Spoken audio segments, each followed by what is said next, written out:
일본이 움직이고 있습니다. 최근 일본의 움직임이 심상치 않습니다. 찰상 무기 수출을 전면 허용했기 때문이죠. 이로써 한국 방산은 또 하나의 강력한 라이벌을 맞이하게 되었습니다. 전투기, 잠수함, 미사일 등 다양한 일본산 무기들이 경쟁에 뛰어들게 되었습니다. 일본산 무기들은 어떤 강점이 있을까요? 한국 방산은 위기를 헤쳐나갈 수 있을까요? 지금부터 그 이야기 공개합니다. 안녕하세요. 저는 김서준입니다. 경제 전문지 한국 비즈니스투데이에서 방산 담당 기자로 일한 지 올해로 12회째가 됩니다. 새벽 5시였습니다. 나리타 공항 입국장을 빠져나오자마자 차갑고 습한 공기가 얼굴을 덮쳤습니다.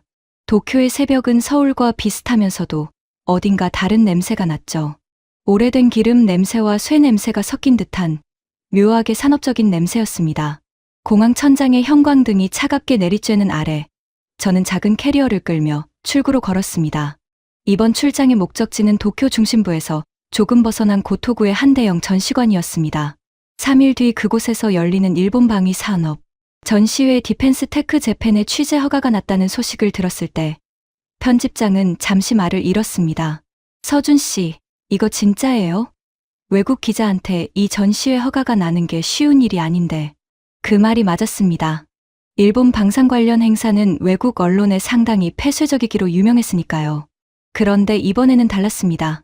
일본 방위성이 최근 무기 수출 지침을 대폭 바꾸면서 오히려 국제 언론에 적극적으로 문을 열기 시작했다는 얘기가 돌고 있었습니다. 그 변화의 실체를 직접 눈으로 확인하고 싶었습니다. 리무진 버스에 몸을 싣고 도쿄 시내로 향하는 동안 창밖으로 이른 새벽에 수도 고속도로가 펼쳐졌습니다. 가로등 불빛이 빗물에 젖은 아스팔트 위에서 길게 번졌습니다. 저는 무릎 위에 올려놓은 취재 노트를 펼쳤습니다. 첫 장에는 단 한 줄만 적혀 있었습니다. 일본은 지금 무엇을 준비하고 있는가? 사실 저는 이 질문이 한국 방산 업계 전체의 질문이기도 하다는 걸 알고 있었습니다. 지난 수년간 한국의 방위 산업은 놀라운 성장을 거뒀죠. K9 자주포, 천무 다연장 로켓, 잠수함까지 수출 실적이 쌓이면서 업계 안팎에서는 자신감이 넘쳐 흘렀습니다. 하지만 몇 달 전부터 이상한 소문이 돌기 시작했습니다. 호주 해군이 새 호위함 수주 후보를 결정하는 과정에서 한국 업체들이 예상 밖의 고배를 마셨다는 얘기였습니다.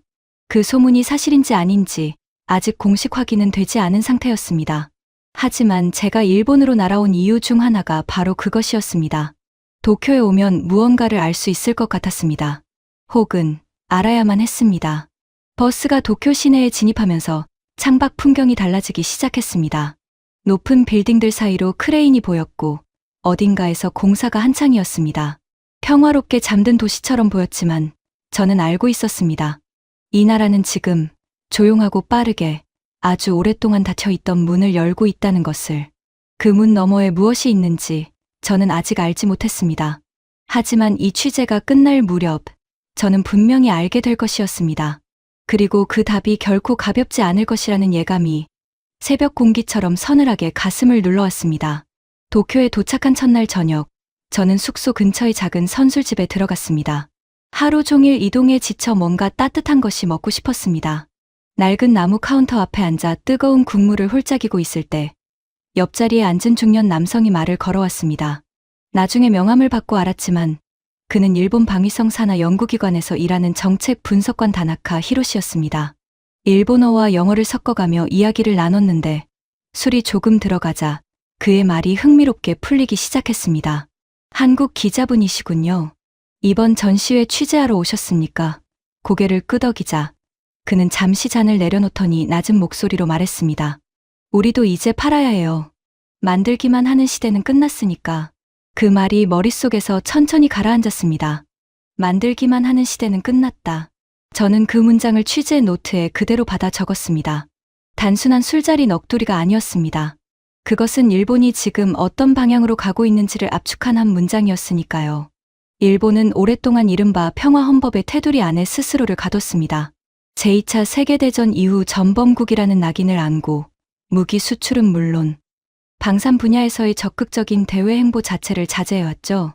비살상 장비, 즉 방호복이나 구조 장비 같은 것들 위주로만 수출이 허용됐고 미사일이나 전함 같은 실질적인 전투 장비의 수출은 엄격히 금지되어 있었습니다.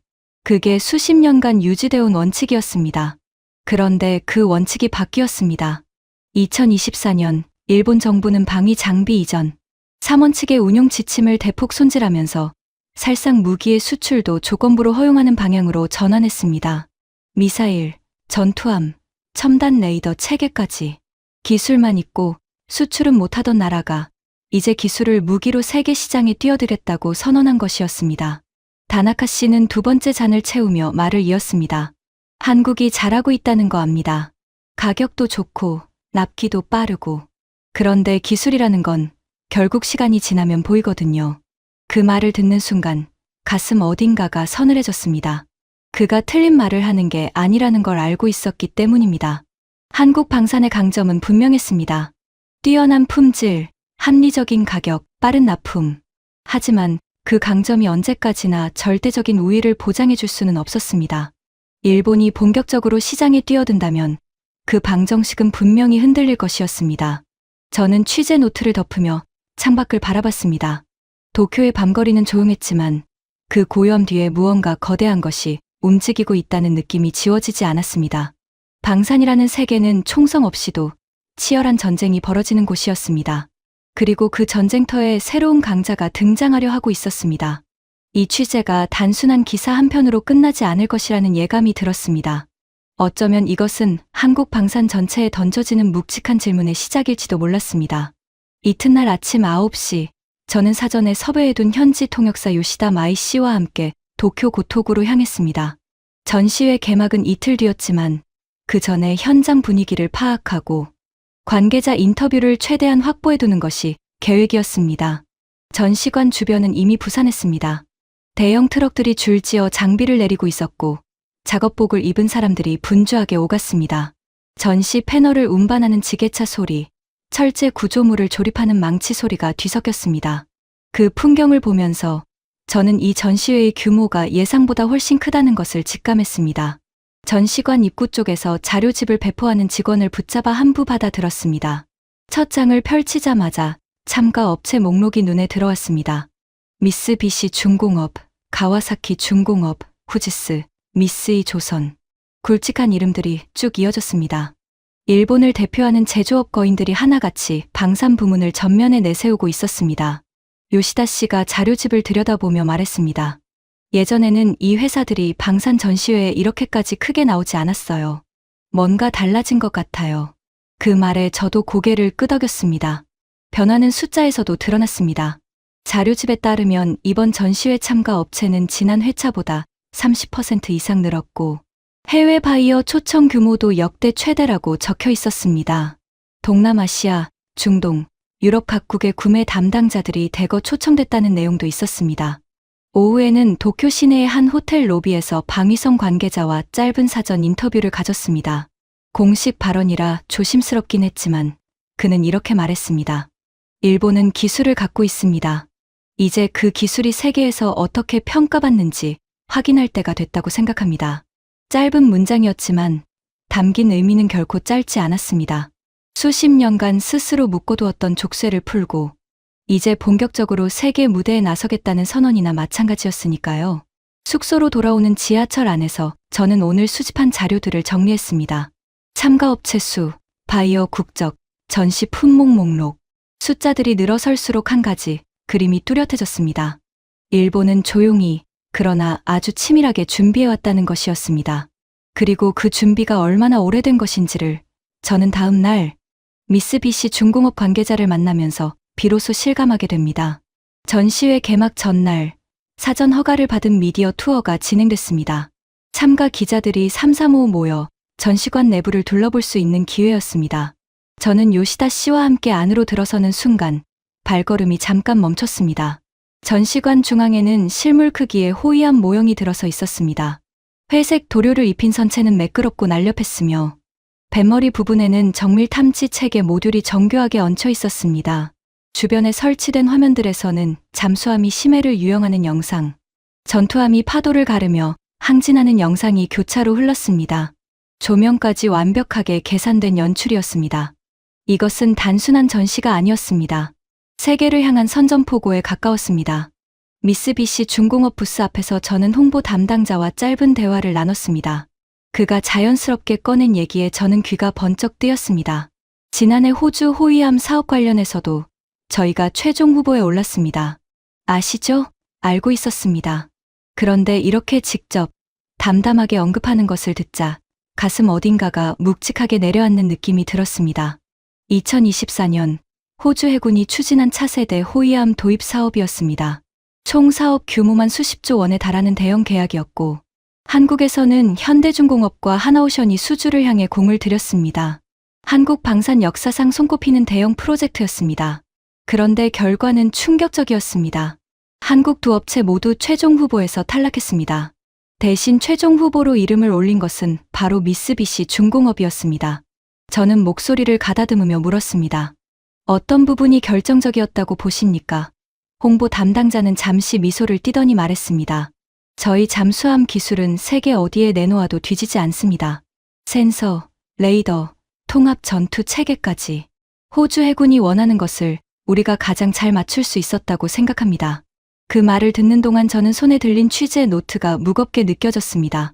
한국 업체들이 탈락한 사업에서 일본은 최종 후보로 살아남았습니다. 가격, 경쟁력, 납기, 그 모든 것에 자신 있었던 한국이 밀린 자리를 일본이 채웠습니다. 기술로, 신뢰로, 오랜 시간이 쌓아온 실적으로. 전시관을 나오면서 도쿄의 오후 햇살이 눈을 찔렀습니다. 요시다 씨가 조심스럽게 말을 걸었습니다. 괜찮으세요? 괜찮다고 말하려 했지만 입이 쉽게 열리지 않았습니다. 괜찮지 않았습니다. 머릿속에서는 한 가지 생각이 계속 맴돌았습니다. 이것이 단순한 수주 실패가 아니라면 한국 방산이 지금 어떤 신호를 받고 있는 것인지 그 신호의 의미를 제대로 읽어야 했습니다. 그리고 그러려면 더 깊이 들어가야 했습니다. 그날 밤 저는 숙소 방에 앉아 오랫동안 노트를 들여다봤습니다.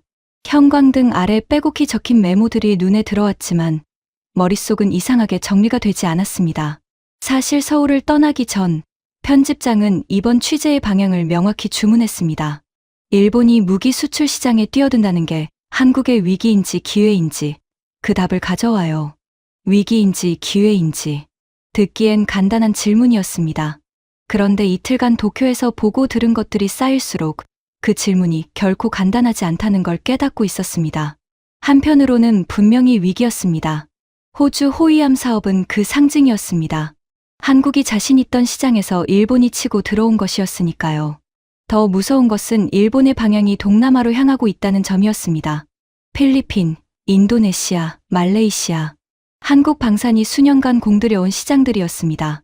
가격 경쟁력을 앞세워 한국이 발판을 닦아놓은 그 자리에 이제 일본이 정부 차원의 전폭적인 지원을 등에 업고 뛰어들려 하고 있었습니다. 그런데 다른 한편으로는 이것이 기회가 될 수도 있다는 생각도 지울 수 없었습니다. 일본이 시장에 나온다는 것은 곧 그 시장이 더 커진다는 의미이기도 했습니다. 경쟁자가 늘면 불리하지만 시장 자체가 활성화되면 파이도 커지는 법이었습니다. 한국이 그동안 쌓아온 실전 납품 실적과 신뢰는 아직 시장 검증이 덜 된 일본과는 차원이 달랐습니다. 이미 동남아 각국 군과 쌓아온 신뢰, 납품 후 운용 지원까지 책임지는 체계는 쉽게 흉내낼 수 없는 것이었습니다. 저는 노트에 2개의 단어를 나란히 적었습니다. 위기, 기회, 2단어를 번갈아 바라보다가 잠시 펜을 내려놨습니다. 사실 이 고민은 저 혼자만의 고민이 아니었습니다. 서울에는 지금도 방산업체 관계자들이 이 문제를 놓고 씨름하고 있을 터였습니다. 정부 관계자들도 마찬가지였습니다. 그런데 저는 지금 그 논쟁의 한가운데가 아니라 상대방의 본거지 한복판에 와 있었습니다. 현장에서 직접 보고 느끼는 이 감각은 어떤 보고서나 통계도 대신해줄 수 없는 것이었습니다. 자리에서 일어나 창문을 열었습니다. 차가운 도쿄의 밤 공기가 방 안으로 밀려들었습니다. 멀리 도시의 불빛이 깜박이고 있었습니다. 그 불빛들 사이 어딘가에 일본 방산의 심장부가 있었고 그 심장이 이제 막 힘차게 뛰기 시작하고 있었습니다. 취재를 멈춰야 할 이유는 없었습니다. 오히려 지금부터가 진짜 시작이었습니다. 내일 전시회가 열리면 저는 더 깊은 곳으로 들어가야 했습니다. 불편하더라도 듣기 싫은 말을 들어야 하더라도. 그런데 바로 그때였습니다. 핸드폰이 울렸습니다. 서울 본사 편집장이었습니다.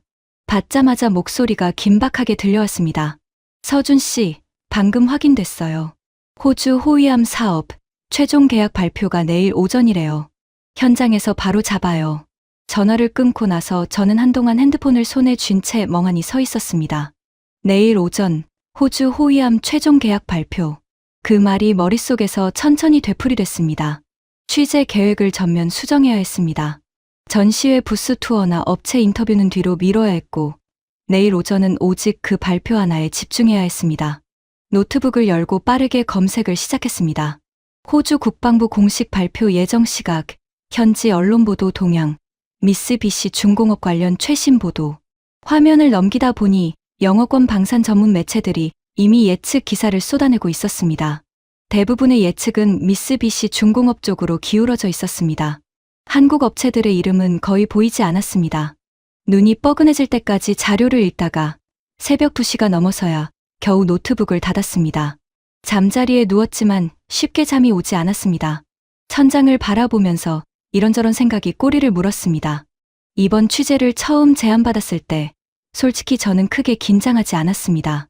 일본 방산이 변한다고는 하지만 수십 년간 쌓아온 한국의 수출, 실적과 신뢰가 하루아침에 무너지진 않는다고 생각했습니다. 그런데 도쿄에 와서 이틀을 보내는 동안 그 생각이 조금씩 흔들리기 시작했습니다. 일본의 준비는 제가 예상했던 것보다 훨씬 정교하고 오래된 것이었습니다. 다음 날 아침 7시, 저는 요시다 씨에게 연락해 일정 변경을 알렸습니다. 전시회는 오후에 들어가기로 하고 오전은 발표 관련 취재에 집중하기로 했습니다. 요시다 씨는 군말 없이 알겠다고 했습니다. 호텔 로비에서 간단히 커피 한 잔을 마시며 핸드폰으로 실시간 뉴스를 확인했습니다. 오전 10시, 호주 국방부 장관이 캔버라에서 기자회견을 열 예정이었습니다. 시차로 따지면 도쿄 시각으로 오전 9시였습니다. 1시간도 채 남지 않았습니다. 요시다 씨가 도착하고 우리는 전시관 근처 카페에 자리를 잡았습니다. 노트북을 펼치고 호주 국방부 공식 유튜브 채널 생중계를 틀었습니다. 카페는 조용했고 노트북 화면만 밝게 빛났습니다. 9시 3분, 회견이 시작됐습니다. 호주 국방부 장관이 단상 앞에 섰습니다. 그의 첫 마디는 짧고 명확했습니다. 호주 해군의 새로운 호위함 파트너로 미쓰비시 중공업을 선정했습니다. 카페 안의 소음이 그 순간만큼은 아무것도 들리지 않는 것 같았습니다. 요시다 씨가 조심스럽게 저를 바라봤습니다. 저는 화면을 응시한 채 아무 말도 하지 못했습니다. 머릿속이 텅 비는 것 같았습니다. 예상했던 결과였습니다. 그런데 막상 공식 발표를 듣고 나니 예상과 현실 사이의 간극이 이렇게 클 줄은 몰랐습니다. 가슴 한켠이 서늘하게 식어가는 느낌이었습니다. 이제 소문이 아니었습니다. 엄연한 사실이었습니다. 그리고 그 사실은 한국 방산에 보내는 경고등이 이미 켜졌다는 것을 의미했습니다. 저는 천천히 노트북을 닫고 빈 커피잔을 내려다봤습니다. 지금부터 써야 할 기사가 단순한 수주 결과 보도가 아니라는 걸 알고 있었습니다. 발표가 끝나고 저는 자리에서 일어나 전시회장으로 향했습니다. 머릿속은 아직 정리되지 않았지만 취재는 멈출 수 없었습니다. 오히려 지금이 더 많은 것을 봐야 할 때였습니다. 전시관에 들어서자 오전과는 분위기가 달랐습니다. 개막 첫날이라 관람객들이 몰려들었고 각 부스마다 담당자들이 방문객을 맞이하느라 분주했습니다. 통역 이어폰을 낀 외국인 바이어들이 3355 부스 사이를 누비고 있었습니다. 동남아시아 국가 군복을 입은 관계자들도 눈에 띄었습니다. 그때 요시다 씨가 팔꿈치로 저를 살짝 건드리며 말했습니다. 저기 아는 분 계세요. 잠깐 소개해드릴게요. 그가 이끈 곳은 전시관 한쪽 끝, 비교적 한산한 자리였습니다. 거기에 한 남성이 홀로 서서 전시 패널을 들여다보고 있었습니다. 50대 중반으로 보이는 그 남성은 수수한 정장 차림이었지만 눈빛이 날카로웠습니다. 요시다 씨가 일본어로 짧게 소개를 건네자 그가 한국어로 먼저 말을 걸었습니다. 아, 한국 기자분이시군요. 반갑습니다. 저는 박민철이라고 합니다. 깜짝 놀랐습니다. 한국 사람이었습니다. 명함을 받아보니 국내방산업체 해외사업본부 부본부장이었습니다. 회사 이름은 밝히지 않겠다고 했지만 국내 주요 방산업체 중 하나라는 것은 짐작할 수 있었습니다. 이 전시회에 관찰 목적으로 오셨습니까? 그렇습니다. 경쟁사를 알아야 우리 전략을 세우죠. 그는 담담하게 말했지만 그 담담함 뒤에 상당한 무게감이 느껴졌습니다. 저는 자연스럽게 옆자리에 서서 그와 이야기를 나누기 시작했습니다. 박 부본부장은 일본 방산시장을 오래전부터 지켜봐온 사람이었습니다. 그는 일본의 강점을 누구보다 냉정하게 분석하고 있었습니다. 일본 잠수함 기술은 진짜입니다. 세계 어디에 내놔도 빠지지 않아요. 소음 저감 기술이나 심해 작전 능력은 우리가 아직 따라가는 중인 분야입니다. 그리고 센서, 레이더 이런 정밀 장비들은 일본이 수십 년을 갈고 닦은 분야예요. 그렇다면 우리는요? 그가 잠시 전시 패널을 바라보다가 고개를 돌렸습니다. 우리는 다릅니다. 우리가 파는 건 무기만이 아니에요. 관계입니다. 납품하고 끝이 아니라 운용 교육부터 정비 지원, 부품 공급까지 같이 가거든요. 동남아 국가들이 우리를 선택하는 이유가 단순히 가격 때문만은 아닙니다. 그 말이 마음속에 단단히 박혔습니다. 관계, 기술이나 가격이 아닌 관계라는 단어가 이 자리에서 나올 줄은 몰랐습니다. 박 부본부장은 이야기를 마치며 조용히 덧붙였습니다. 하지만 방심하면 안 됩니다. 일본이 그 관계까지 파고들기 시작하면 그때는 우리가 훨씬 더 힘들어질 겁니다. 그 말이 끝나자마자 멀리서 미쓰비시 중공업 부스 쪽에서 박수 소리가 터져 나왔습니다. 동남아 바이어들이 부스 담당자와 악수를 나누는 장면이 보였습니다. 웃음 가득한 얼굴들이었습니다. 전시회 이틀째였습니다. 저는 아침 일찍부터 전시관 곳곳을 누렸습니다. 오늘은 좀 더 촘촘하게 각 부스의 전시 품목과 담당자들의 이야기를 최대한 많이 담아야 했습니다. 미쓰비시 중공업 부스에는 어제보다 더 많은 인파가 몰려 있었습니다. 어제 발표된 호주 호위함 계약 소식 덕분인지 부스 분위기가 눈에 띄게 달아올라 있었습니다. 담당자들의 표정에서 자신감이 넘쳐 흘렀고 방문객들의 눈빛에는 관심과 호기심이 뒤섞여 있었습니다. 저는 담당자의 허락을 받고 전시 모형을 가까이서 살펴봤습니다. 잠수함 단면 모형 앞에 서자 그 정교함에 절로 탄성이 나왔습니다. 내부 구획 배치, 어뢰 발사관의 각도, 소음 저감을 위한 이중 선체 구조, 모형임에도 불구하고 실제 설계 수준의 정밀함이 느껴졌습니다. 옆에 서 있던 요시다 씨도 조용히 중얼거렸습니다. 이거 그냥 보여주기용이 아니네요. 가와사키 중공업 부스로 발걸음을 옮겼습니다. 이쪽에서는 함정용 통합 전투관리 체계를 집중 전시하고 있었습니다. 대형 화면에서는 레이더가 포착한 표적 정보가 실시간으로 처리되는 시뮬레이션이 돌아가고 있었습니다. 담당자가 유창한 영어로 방문객들에게 시스템을 설명하는 동안 저는 그 화면에서 눈을 떼지 못했습니다. 이 체계가 실전에서 작동한다면 함정 한 척이 감지하고 처리할 수 있는 위협의 범위가 상당히 넓어지는 것이었습니다. 레이더 탐지 거리, 표적 식별 속도, 요격 명령까지의 반응 시간, 화면 위의 숫자들이 말해주는 내용은 결코 가볍지 않았습니다. 오후에는 전시회 내 컨퍼런스홀에서 일본 방위성이 주최하는 세미나가 열렸습니다. 주제는 일본 방위 산업의 국제화 전략이었습니다. 저는 맨 뒤편 자리에 앉아 발표를 들었습니다. 발표자는 방위성 산하 방위 장비청 관계자였습니다. 그가 제시한 숫자들이 시선을 붙잡았습니다. 일본의 방산 수출액은 지침 변경 이전까지 사실상 제로에 가까웠습니다. 그런데 지침 변경 이후 협상 중이거나 계약이 타진되고 있는 사업의 규모가 단숨에 수조 원대로 올라섰다는 내용이었습니다. 동남아 국가들을 중심으로 일본산 레이더, 체계와 초계함에 대한 관심이 급격히 높아지고 있다는 분석도 이어졌습니다. 세미나가 끝나고 나오는 길에 복도에서 낯익은 얼굴과 마주쳤습니다. 어제 만난 박 부본부장이었습니다. 그는 팔짱을 낀 채 복도 끝에 서서 허공을 바라보고 있었습니다. 제가 다가가자 그가 먼저 말을 꺼냈습니다. 들으셨죠? 동남아 레이더 사업 얘기. 네, 들었습니다. 그 사업 중 2건은 우리도 입찰차며 검토 중이었던 겁니다. 그 말이 공기 중에 무겁게 떠올랐습니다. 저는 아무 말도 하지 못한 채 그의 표정을 바라봤습니다. 무언가를 억누르는 듯한, 그러나 무너지지는 않으려는 눈빛이었습니다. 전시관 어딘가에서 또 한 번 박수 소리가 들려왔습니다. 이번에는 더 크고 길었습니다. 전시회 마지막 날이었습니다. 저는 아침부터 컨디션이 좋지 않았습니다. 이틀 동안 전시관을 오가며 쌓인 피로 탓도 있었지만 그것보다는 머릿속에서 좀처럼 정리가 되지 않는 생각들 때문이었습니다. 숙소를 나서면서 거울에 비친 얼굴이 낯설게 느껴질 정도였습니다. 전시관에 도착하자 박 부본부장이 먼저 연락을 해왔습니다. 잠깐 얘기를 나누자는 것이었습니다. 전시관 외부 테라스에서 그와 마주 앉았습니다.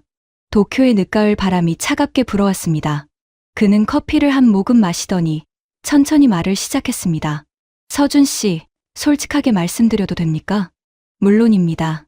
저는 어제 오늘 이 전시회를 보면서 위기라는 단어보다 경고라는 단어가 더 맞겠다는 생각이 들었습니다. 위기는 이미 무너졌을 때 쓰는 말이고 경고는 아직 우리한테 시간이 있다는 뜻이거든요. 그 구분이 묘하게 마음에 걸렸습니다. 위기와 경고, 같은 상황을 바라보는 두 가지 시선이었습니다. 그는 이야기를 이어갔습니다. 일본이 강한 분야는 분명히 있다고 했습니다. 잠수함 기술, 정밀 센서, 레이더 체계. 이 분야들은 수십 년에 걸쳐 갈고 닦은 것이라 단기간에 따라잡기 어렵다고 했습니다. 하지만 일본에게 취약한 부분도 있다고 했습니다. 일본은 아직 실전 수출 실적이 없습니다. 무기를 팔아본 경험이 없다는 뜻이에요. 바이어 입장에서는 검증된 납품 이력이 굉장히 중요합니다. 우리는 K9 자주포를 폴란드에 납품했고, 천물을 루마니아에 보냈고, 잠수함도 인도네시아에 인도했습니다. 그 실적이 우리 최고의 명함이에요. 그 말을 듣는 순간 가슴 어딘가에서 무언가가 조금씩 자리를 잡기 시작하는 느낌이 들었습니다. 맞는 말이었습니다. 방산 시장에서 실전 납품 이력은 단순한 숫자가 아니었습니다. 군사 장비를 도입하는 나라 입장에서 실제로 어디에 팔아봤고 그 무기가 어떻게 운용되고 있는지가 구매 결정에 결정적인 영향을 미쳤습니다. 하지만 저는 그냥 고개를 끄덕일 수 없었습니다.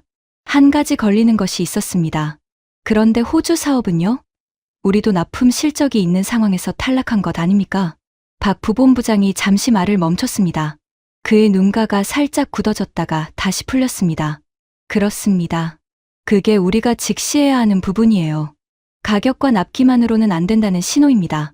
기술 고도화, 특히 첨단 전투 체계와 통합 운용 능력, 이 부분에서 우리가 더 투자해야 합니다. 바람이 한 차례 세게 불어왔습니다. 테라스 난간 너머로 도쿄 시내가 멀리 펼쳐져 있었습니다. 높은 빌딩들 사이로 크레인이 여러 보였습니다. 이 도시는 언제나 무언가를 짓고 있었습니다.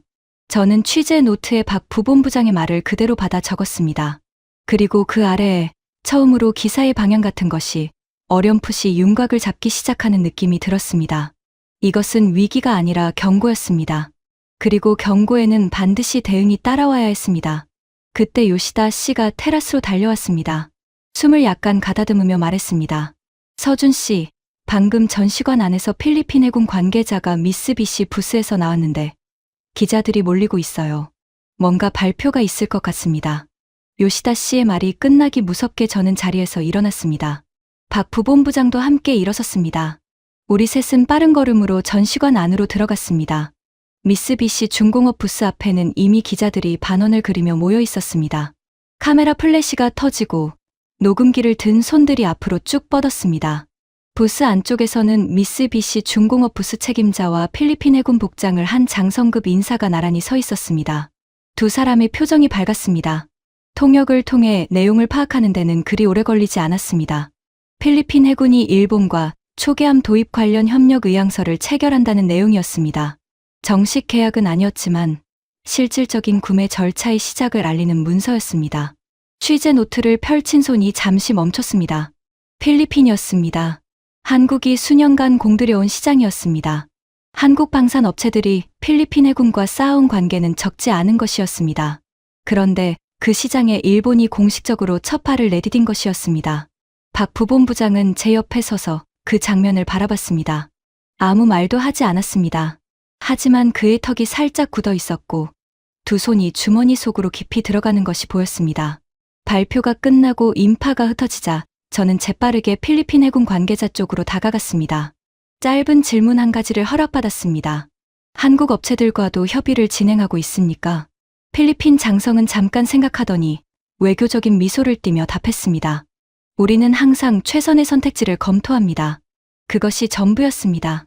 긍정도 부정도 아닌, 그러나 어떤 의미에서는 모든 것을 담은 대답이었습니다. 저는 그 말을 노트에 받아 적으면서 작은 한숨을 삼켰습니다. 오후 늦게 전시관을 나서며 저는 지난 사흘간 보고 들은 것들을 머릿속에서 차례로 훑었습니다. 호주 호위함 계약, 일본 방산 전시회의 규모, 필리핀과의 의향서 체결, 동남아 바이어들의 뜨거운 관심. 하나하나는 단편적인 사건처럼 보였지만 모아놓으면 하나의 방향을 가리켰습니다. 일본이 방산 수출 시장에서 단기적 실험이 아닌 장기적 전략으로 움직이고 있다는 것이었습니다. 그리고 그 전략의 첫 번째 타깃 중 하나가 한국의 주력 시장인 동남아라는 것도 분명해지고 있었습니다. 숙소로 돌아오는 택시 안에서 핸드폰을 열었습니다. 서울에서 메시지가 여러 개 와 있었습니다.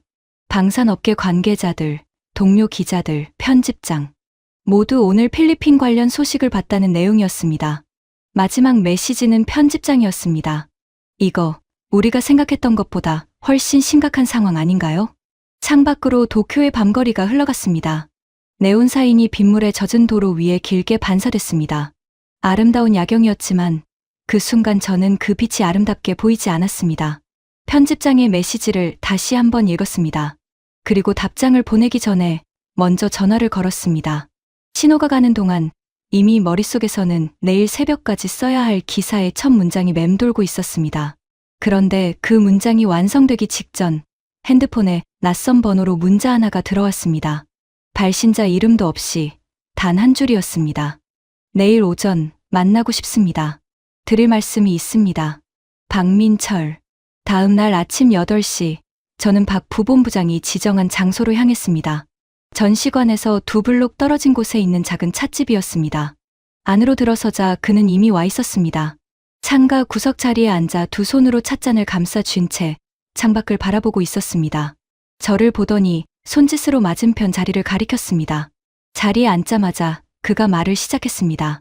평소보다 목소리가 낮았습니다. 어젯밤에 본사에서 연락이 왔습니다.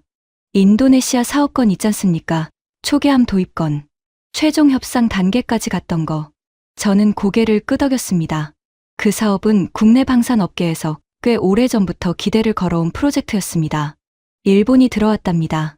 그것도 정부 간 협력 채널을 통해서 가격을 상당히 낮춰서 찻잔을 들려다가 멈췄습니다.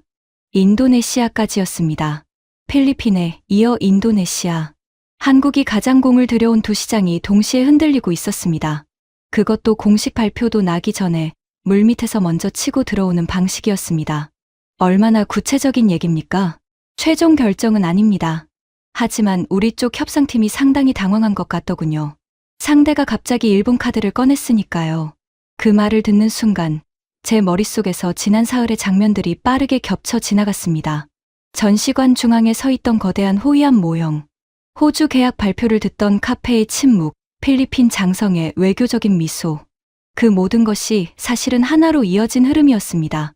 일본은 전시회장에서 인상을 심어주는 동시에 물밑에서 실질적인 영향력을 넓혀가고 있었습니다.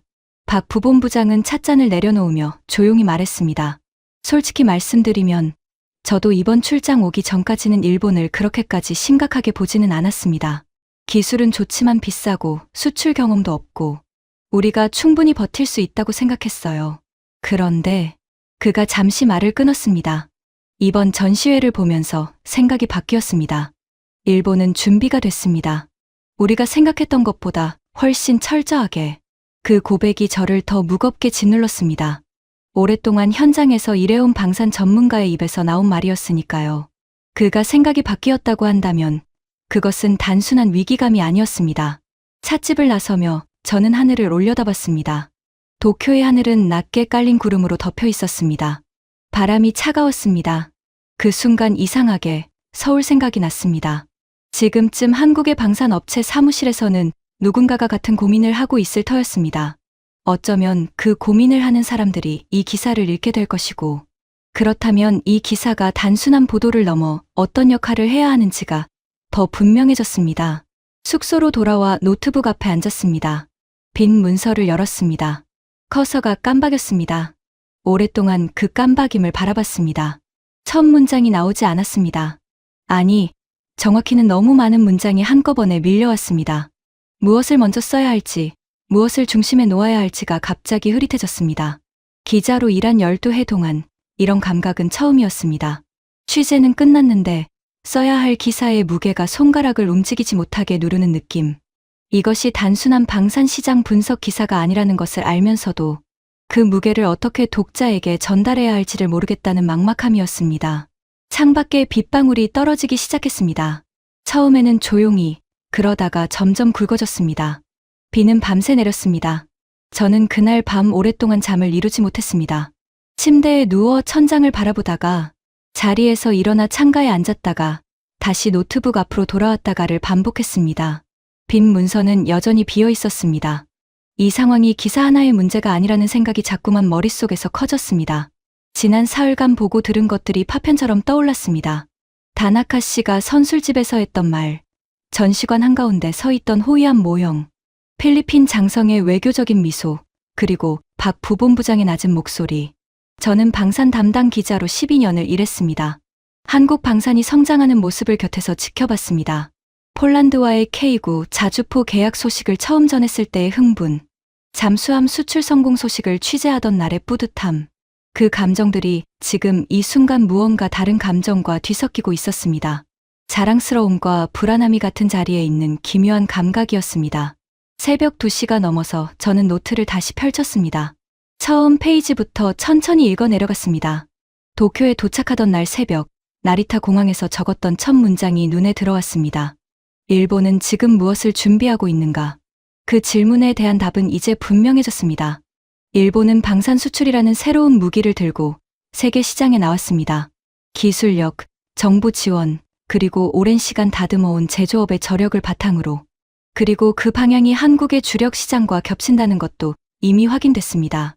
하지만 노트를 읽으면서 동시에 다른 문장들도 보였습니다. 박 부본부장이 테라스에서 했던 말. 우리는 무기만 파는 게 아니라 관계를 팝니다. 실전 납품 이력이 우리의 가장 강력한 명함입니다. 그리고 경고를 위기로 만들지 않으려면 지금 움직여야 한다는 것. 저는 노트를 덮고 창밖을 바라봤습니다. 빗줄기는 여전히 이어지고 있었습니다. 그런데 이상하게 그 빗소리가 아까보다 덜 무겁게 들렸습니다. 아니, 정확히는 빗소리가 달라진 게 아니라 제 안에서 무언가가 조금씩 정리되고 있었습니다. 기사를 쓰는 것은 결국 질문을 던지는 일이었습니다. 모든 답을 제가 갖고 있을 필요는 없었습니다. 하지만 독자들이 올바른 질문을 할 수 있도록 길을 만들어주는 것. 그것이 제가 지금 이 자리에서 해야 할 일이었습니다. 일본이 강력한 경쟁자로 떠오르고 있다는 것은 사실이었습니다. 그러나 한국이 쌓아온 것들이 하루아침에 사라지는 것도 아니었습니다. 문제는 그 사실을 알면서도 안주하느냐, 아니면 이 경고를 성장의 계기로 삼느냐였습니다. 새벽 3시, 저는 처음으로 노트북 커서 앞에서 손가락을 움직였습니다. 첫 문장이 나왔습니다. 느렸지만 멈추지 않았습니다. 도쿄에서 보낸 사흘이 저에게 가르쳐준 것은 두려움이 아니었습니다. 그것은 냉정하게 현실을 직시하고 다음 걸음을 준비해야 한다는 절박하고 선명한 각성이었습니다. 아침이 됐습니다. 밤새 내리던 비가 그쳐 있었습니다. 창밖으로 도쿄의 하늘이 옅은 구름 사이로 조금씩 밝아오고 있었습니다. 저는 씻고 간단히 요기를 한 뒤 노트북 앞에 다시 앉았습니다. 밤사이 써 내려간 초고가 화면에 펼쳐져 있었습니다. 아직 거칠었지만 뼈대는 잡혀 있었습니다. 오전 10시, 박 부본부장에게서 연락이 왔습니다. 잠깐 만날 수 있겠냐는 것이었습니다. 저는 곧바로 나갔습니다.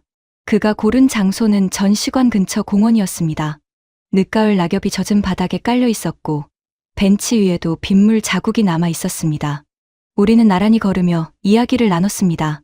어젯밤에 본사와 긴 통화를 했습니다. 박 부본부장이 먼저 말을 꺼냈습니다. 인도네시아 사업권, 우리가 조건을 재검토하기로 했습니다.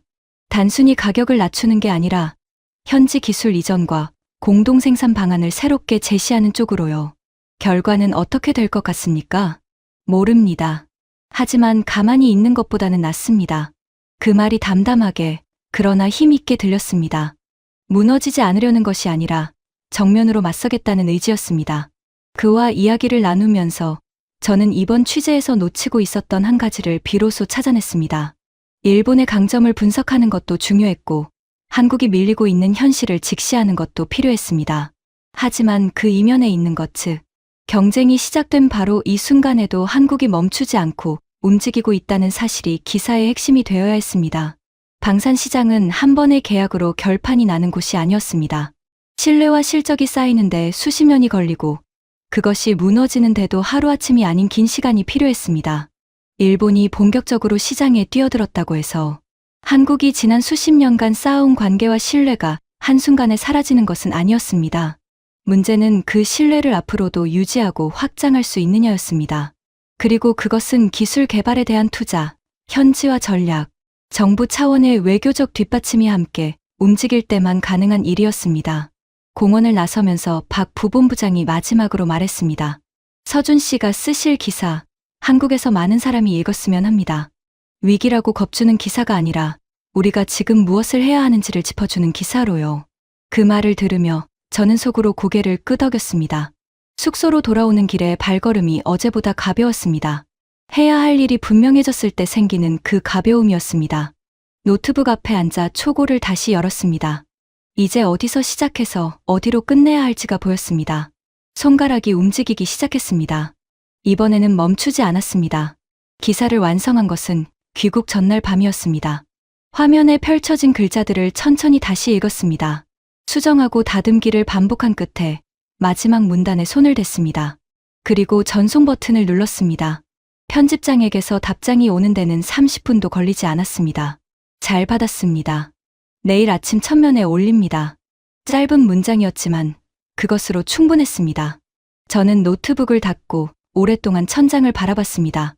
귀국 당일 아침, 저는 나리타 공항으로 향하기 전에 마지막으로 전시관이 있던 고토구 쪽을 한번 지나쳤습니다. 사흘간의 전시회가 끝난 뒤라 광장은 텅 비어 있었습니다. 대형 트럭들도 분주히 오가던 작업복 차림의 사람들도 사라진 뒤였습니다. 하지만 그 빈자리가 오히려 더 많은 것을 말해주는 것 같았습니다. 무대는 끝났지만 그 무대에서 시작된 움직임은 끝난 것이 아니었습니다. 공항 출국장에서 박 부본부장과 마지막으로 악수를 나눴습니다. 그도 같은 날 귀국하는 길이었습니다. 수고하셨습니다. 서준 씨. 부본부장님도요. 인도네시아건 좋은 결과 있기를 바랍니다. 그가 담담하게 웃었습니다. 자신감이 넘치는 미소가 아니었습니다. 하지만 흔들리지 않겠다는 의지가 담긴 미소였습니다. 그것으로 충분했습니다. 비행기가 이륙하면서 도쿄 시내가 창밖으로 멀어졌습니다. 높은 빌딩들이 작아지고 도로와 강이 가늘게 보이다가 이윽고 구름 속으로 사라졌습니다. 저는 그 도시를 마지막으로 눈에 담으면서 이번 취재에서 가장 선명하게 남은 장면을 떠올렸습니다. 박 부본부장이 전시관 외부 테라스에서 했던 말이었습니다. 위기가 아니라 경고다. 그리고 경고에는 대응이 따라야 한다. 그 문장이 기사의 핵심이 됐습니다. 기사에는 이렇게 썼습니다. 일본의 방산 수출 시장 진입은 분명한 경쟁 압박이다. 그러나 한국이 지난 수십 년간 쌓아온 실전 납품 이력과 현지 관계망은 단기간에 대체될 수 없다. 문제는 이 경고를 얼마나 빠르고 정확하게 받아들이고 기술 고도화와 현지화 전략으로 응답하느냐다. 방산 시장에서 신뢰는 한 번의 계약이 아니라 수십 년의 관계에서 만들어진다. 그리고 한국에게는 아직 그 시간이 있다. 기사가 게재된 날 오전 핸드폰에 메시지가 쏟아졌습니다. 방산업계 관계자들, 동료 기자들, 독자들의 반응이었습니다. 대부분은 공감이었고 일부는 더 강한 경각심이 필요하다는 의견이었으며 또 일부는 한국 방산의 저력을 믿는다는 격려였습니다. 그 반응들 하나하나가 이 기사가 필요했던 이유를 확인시켜줬습니다. 그 중에서 가장 늦게 온 메시지가 가장 오래 기억에 남았습니다. 발신자는 박민철이었습니다. 잘 읽었습니다. 인도네시아 측에서 다음 주에 다시 협상 자리를 갖자고 연락이 왔습니다.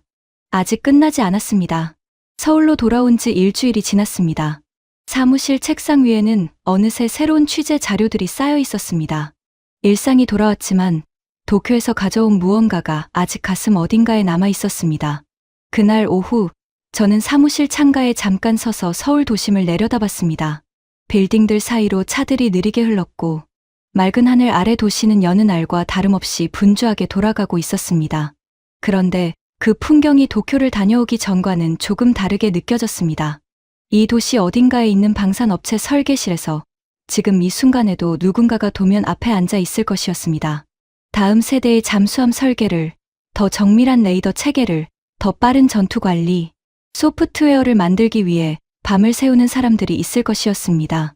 그들이 만들어내는 것들이 언젠가 필리핀 바다를 지키고 인도네시아 해역을 순찰하고 세계 어딘가에서 한국의 이름을 높이게 될 것이었습니다. 방산은 총성 없는 전쟁터라고들 합니다. 맞는 말입니다.